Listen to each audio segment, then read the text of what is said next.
Здравствуйте! В эфире информационная программа «Настоящее время. Азия». В пражской студии я Динара Арги. Сегодня в программе. Стратегическая авиация и крылатые ракеты как возмездие за сбитый А-321. Россия нанесла мощнейший удар по позициям ИГИЛ в Сирии. Путин приказал российскому генштабу сотрудничать с Францией. Установить с французами прямой контакт и работать с ними как с союзниками. Когда начнешь искать замену, у вас вокруг все потоптано. Никого нету. Один я. Нурсултан Назарбаев объявил о своей незаменимости. Пресс-служба президента просит считать это шуткой, а мнения подданных разделились пополам. Хоть он подольше пожил. Замена есть всем. Дизлайк беженцам. После терактов в Париже Европа и Америка меняют отношение к сирийцам, бегущим от войны. Почему они не работают у себя дома, чтобы помочь своей стране пережить тяжелые времена? После 10 лет небытия в Таджикистан вернулся национальный фарфор. Мастерам удалось сохранить традиции. Нет, я ничего не забыла. Сейчас работаю с радостью и душой. В Париже опять стреляли. Французский спецназ провел в северном районе города Сен-Дени спецоперацию по поимке очередной группы террористов. 3 террористов уничтожены. Одна из них женщина, которая совершила самоподрыв при помощи пояса шахида. 7 арестованы. 5 полицейских получили ранения. Также в перестрелке погибла служебная собака, которая первой ворвалась в квартиру, где находились террористы. Главной целью операции являлся основной подозреваемый в организации терактов – бельгиец марокканского происхождения Абдельхамид Абаут. Рано утром предполагаемые террористы были блокированы в одной из квартир дома, расположенного рядом со стадионом, где в минувшую пятницу произошел один из терактов. Завязалась перестрелка, были слышны взрывы. Власти рекомендовали жителям района не выходить на улицу и оставаться дома. В районе было перекрыто движение транспорта и линия метро.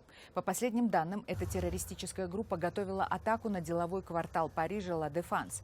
Но, как сообщает французская полиция, все террористы этой группы нейтрализованы. Россия приступила в Сирии к новой фазе операции «Возмездие» за взрыв пассажирского лайнера А-321. Мощнейший удар по позициям боевиков террористического исламского государства нанесла стратегическая авиация России. Как заявляет военное командование, в атаке на Сирию приняли практически все стратегические бомбардировщики Российской Федерации.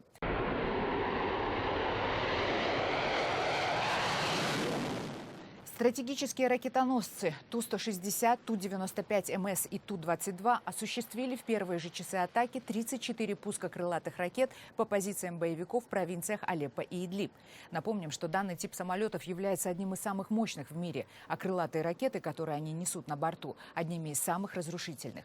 Наведение на цели российская стратегическая авиация осуществляет космическая группировка из 10 спутников. Видео с кадрами первой атаки распространяют все российские телеканалы, и снято оно как презентационный фильм. А вот как эти атаки крылатыми ракетами выглядят с земли, снятые очевидцами на мобильный телефон.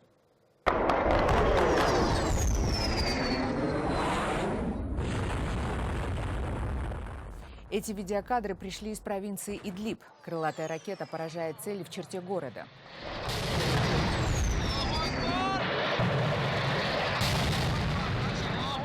Некоторые ракеты не долетели до цели и самоликвидировались. Вы видите эти кадры. Жители Идлиба таскают по городу обломки крылатой ракеты российского производства. Между тем, министр обороны России Сергей Шойгу заявляет, что удары стратегической авиации будут продолжаться нон-стоп. Проводится первый массированный авиационный удар по объектам ИГИЛ на территории Сирии. Количество вылетов увеличено в 2 раза. Как показывает российское телевидение, президент России Владимир Путин, как верховный главнокомандующий, управляет всей операцией из Генштаба российской армии. Он отдает приказы генералам на взаимодействие с французскими союзниками. В ближайшее время в район ваших действий подойдет французская группа военно-морская во главе с авианосцем. Нужно установить с французами прямой контакт и работать с ними как с союзниками. Тем временем заявление Путина о взаимодействии с французами действительно может быть результатом неких договоренностей о совместных действиях в Сирии. И, по мнению экспертов, возможно, уже в ближайшие дни Россия и Франция выступят там единым фронтом. Французские же военные опубликовали видео первых атак своей авиации по так называемой столице исламского государства городу Ракка. Вы видите эти кадры. К видео взлетом боевых самолетов французские военные приложили спутниковую картинку, на которой хорошо видно, насколько сильными являются эти авиаудары. Между тем, президент Сирии Башар Асад, несмотря на заявление о союзничестве с Францией Владимира Путина, говорит о том, что его армия и разведка не готовы делиться информацией и сотрудничать с французскими военными. Мы не можем предоставлять данные, которые помогут в борьбе с терроризмом, пока политика французских властей его поддерживает. Все последние дни западные аналитики и журналисты говорили о том, что Россия готова пойти на компромисс с Западом в вопросе сохранения Асада у власти. И якобы этот компромисс был достигнут на переговорах президентов США и России в Турции. Слова же Обамы о том, что Россия является конструктивным партнером по переговорам в Вене, приводятся как подтверждение этому. Однако, как заявил министр иностранных дел России, разногласия по Асаду среди потенциальных союзников по борьбе с терроризмом остаются прежними. Никаких договоренностей о том, что президент Асад будет не участвовать в том или ином этапе политического процесса, достигнуто не было. Действительно, некоторые страны, в том числе и наши турецкие коллеги, продвигали такие идеи, они не получили консенсусной поддержки, поэтому говорить о том, что кто-то согласился в чем-то не участвовать, абсолютно некорректно. Парижские теракты могут изменить отношение к беженцам из Ближнего Востока. Почти из всех европейских стран сегодня поступает информация об ужесточении контроля за беженцами. Балканские страны в срочном порядке стали возводить заборы на границах с Грецией. В Германии, где отношение к беженцам из Сирии было самым лояльным, проходят полицейские операции по выявлению скрытых террористов в лагерях беженцев. А в некоторых восточноевропейских странах первые лица открыто предлагают мигрантам отправляться домой. В частности, президент Чехии Милош Земан выступил с речью, которую уже назвали антиисламской и ксенофобской.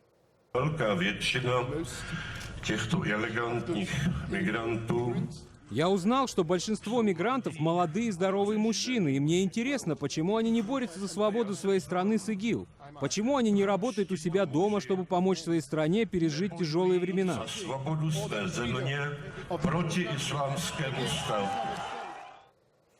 Об отказе принимать беженцев из Сирии также заявили уже 26 американских штатов.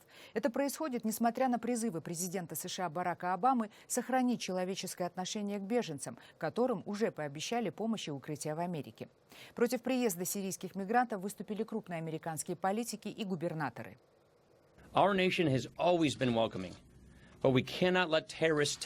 Наш народ всегда был гостеприимным, но мы не можем позволить террористам воспользоваться нашим состраданием. Это случаи, когда лучше перестраховаться, чем потом жалеть.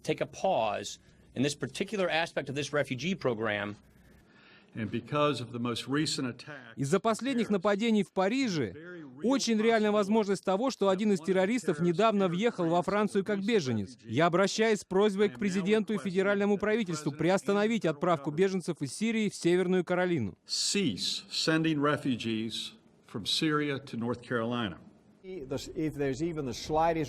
Если есть хоть небольшая возможность того, что люди, приезжающие из Сирии, не те, за кого себя выдают, лучше не рисковать. Представители ООН по правам беженцев очень обеспокоены складывающейся ситуацией. Мы обеспокоены негативными заявлениями и попытками демонизировать всех беженцев. Такая позиция чревата ростом ксенофобии и страха. Проблемы безопасности в Европе очень сложны. Беженцев нельзя считать козлами отпущения. Они не должны стать косвенными жертвами этих трагических событий. Далее в программе. Когда начнешь искать замену, у вас вокруг все потоптано. Никого нету. Один я. Нурсултан Назарбаев объявил о своей незаменимости. Пресс-служба президента просит считать это шуткой, а мнения подданных разделились пополам. Хуй он подольше пожил. Замена есть всем. После 10 лет небытия в Таджикистан вернулся национальный фарфор. Мастерам удалось сохранить традиции. Нет, я ничего не забыла. Сейчас работаю с радостью и душой. Власти Кыргызстана намерены установить жесткий контроль в своих рядах. Один из первых законопроектов, готовых к рассмотрению в парламенте республики, касается борьбы с коррупцией. В частности, предлагается создание комиссии по этике. Наш корреспондент Адилет Бектурсунов узнавал, каким образом будут выявлять и наказывать высокопоставленных взяточников. Борьбу с коррупцией власти Кыргызстана начали с себя. Впервые чиновники заговорили о необходимости четкого определения конфликта интересов на государственной службе, а это значит установить жесткий контроль над самими собой. Нигде в учет ситуации конфликтов интересов не бралось, никаких расследований. Комиссии по этике на местах по этому вопросу не заседали. И поэтому пришлось вот эту работу активизировать. А для этого нужны серьезные нормативные акты. Предполагается, что новый закон позволит контролировать доходы и расходы госслужащих и членов их семей. Речь идет обо всех крупных сделках, в том числе о покупке недвижимости, автомобилей. Я, как стал депутатом, я полностью передал, значит, весь активы, акции.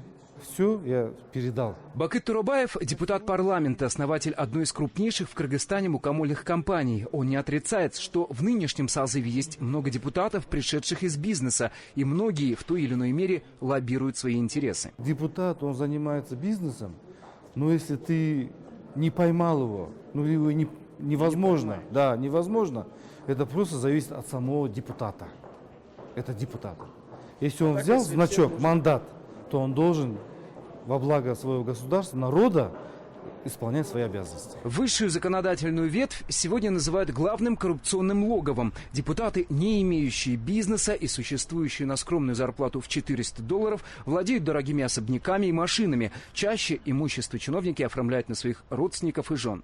И вот теперь, когда ведут единую налоговую декларацию, то лицо, допустим, на кого оформлено, если он не сможет определить источники дохода, соответственно, будет нести ответственность. Декларация о доходах постепенно рассекречивает имена богатейших жен и родственников чиновников. В начале октября впервые за всю историю был осужден за незаконное обогащение заместитель министра обороны Нуркалы Джумабаев.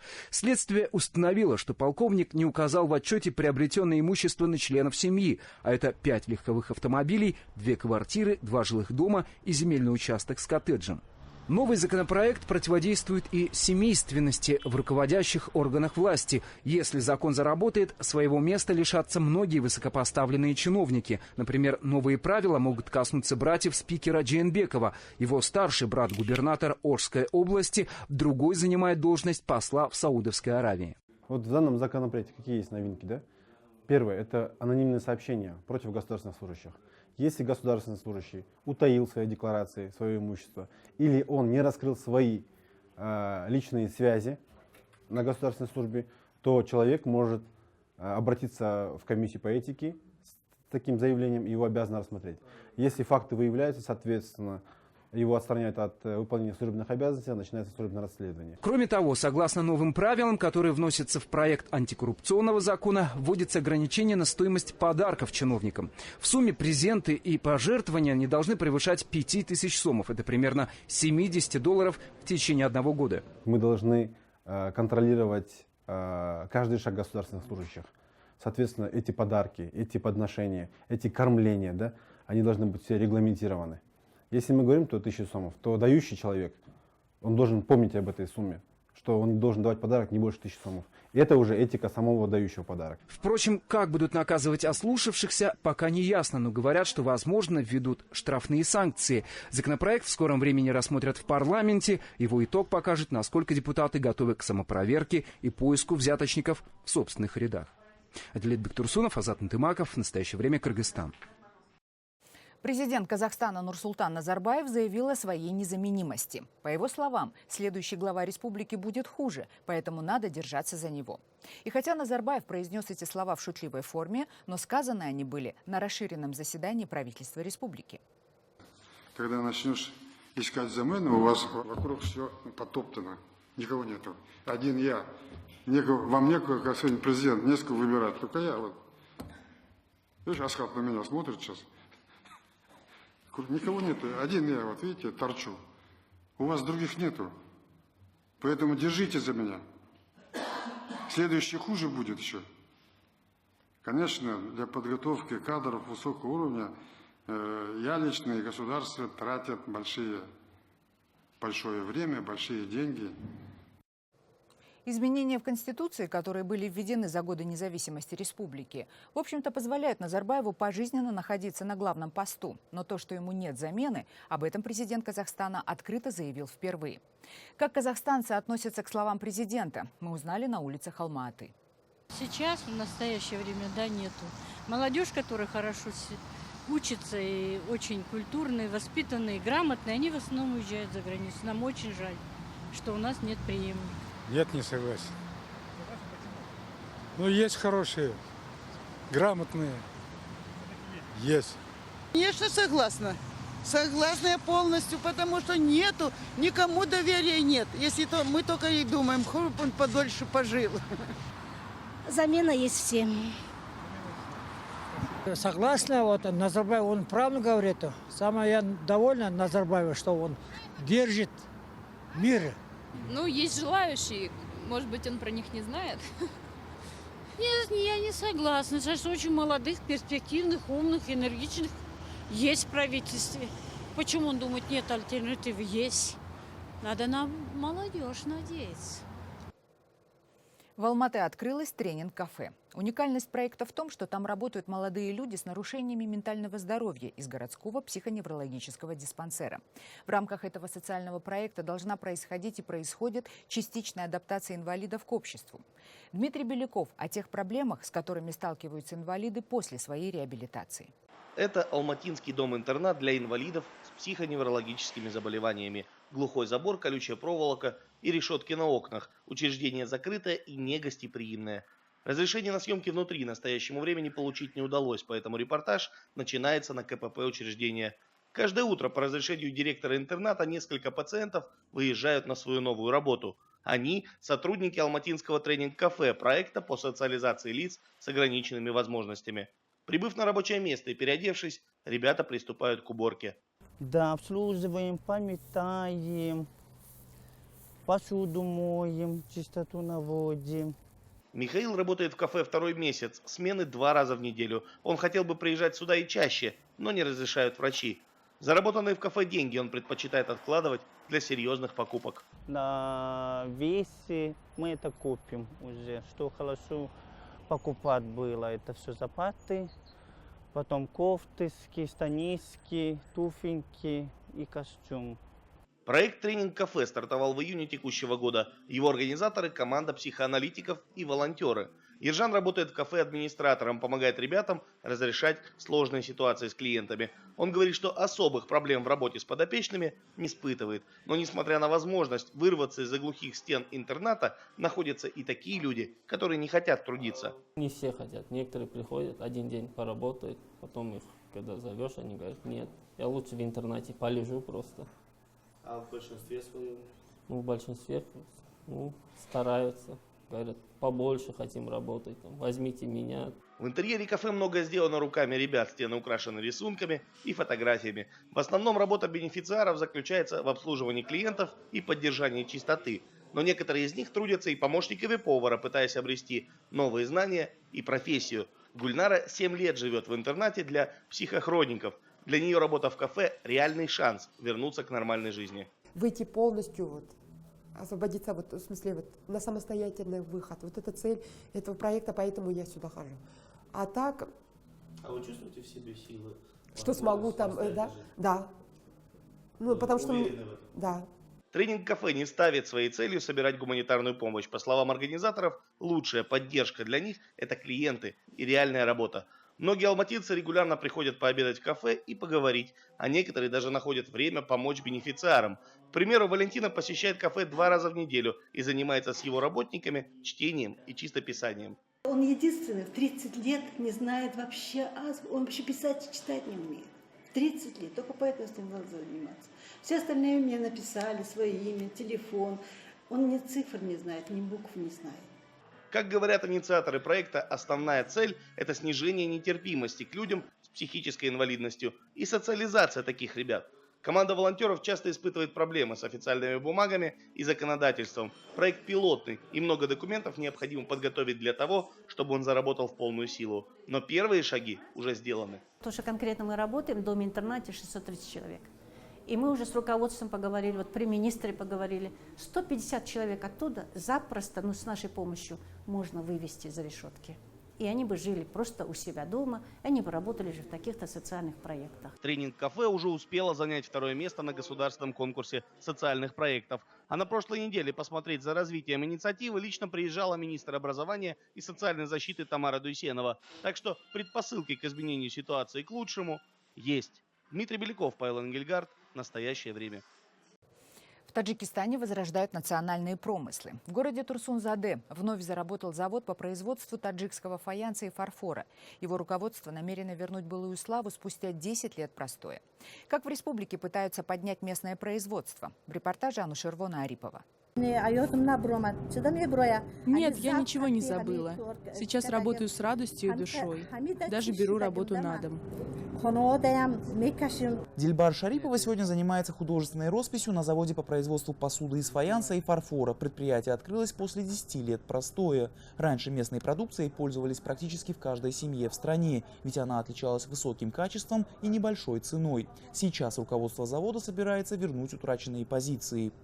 Цветы рисуем национальные, чтобы все было в нашем стиле. Ромашка и другие цветы – символы весны. Скоро зима, и принимая пищу из такой посуды, можно почувствовать весну.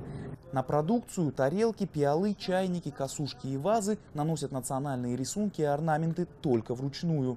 Такая посуда – настоящее украшение любого стола, дома и в праздники, и в обычные дни. Красим кисточкой тарелку, затем аккуратной иглой выцарапываем рисунок. Методов нанесения орнамента много. Узоры пишут кистью, стальным пером и даже вырезают иглой. После обжига цвета приобретают насыщенность и объем.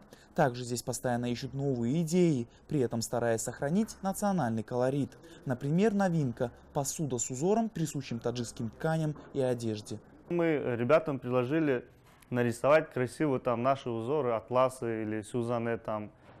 Предоставили фотографии там атласов.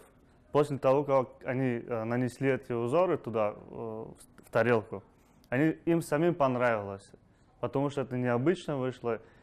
Вручную не только раскрашивают посуду, практически все стадии производства выполняются лишь с незначительным использованием оборудования. Из-за этого от куска глины до готовой партии тарелок и чайников уходит не меньше недели.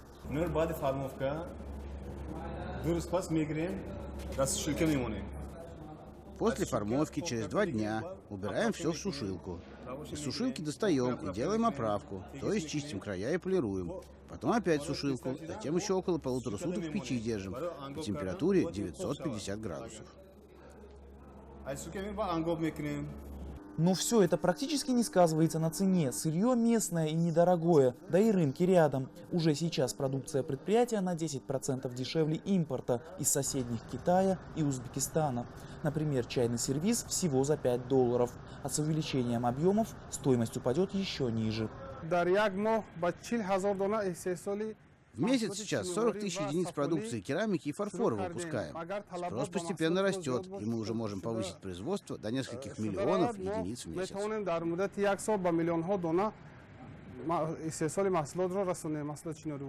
По мнению экспертов, художников и владельцев галерей, начинание обречено на успех. 3 основных показателя – цена, качество, внешний вид – поможет производителям вытеснить с рынка импортеров. Также продукция заняла свою нишу на рынке сувениров для иностранцев. Такую тарелку с необычным и красивым узором можно и на стену повесить, как произведение искусства. А ваза станет украшением любого интерьера, уверяют дизайнеры. Анушервон Арипов, Насим Исамов. Настоящее время. Таджикистан. Это были все новости, о которых мы хотели вам рассказать. Читайте нас в социальных сетях и смотрите на сайте KarenTime.tv. Мы встретимся с вами завтра в это же время. Всего доброго.